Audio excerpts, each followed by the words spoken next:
ఒక average person దేవుడిని ఎవడైతే నమ్ముతాడో తనకి దేవుడి గురించి ఏమీ తెలియదు, అట్లీస్ట్ తనకన్నా ఎక్కువ నాకు తెలుసు అని నా బిలీఫ్. ఇప్పుడు ఇంతవరకు ఇంటెలెక్చువల్గా అర్థమైంది మీరు చెప్పింది.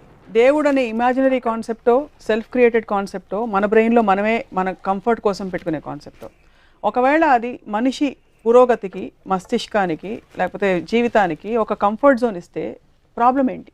Philosopher Descartes, he said, if there is no God, it is necessary to invent the God. ఎందుకంటే గాడ్ అనేంత ఇమాజినరీ పవర్ లేకపోతే it is impossible to maintain society. Correct. ఇప్పుడు మనిషి క్రియేట్ చేశాడు దేవుణ్ణి, అది I completely by that, I completely agree to that.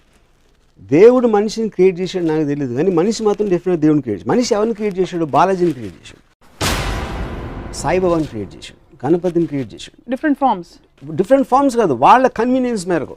మనుషులందరూ ఒకటే, ఒకడు అల్లా అంటాడు, జీసస్ అంటాడు, బాలాజీ అంటాడు.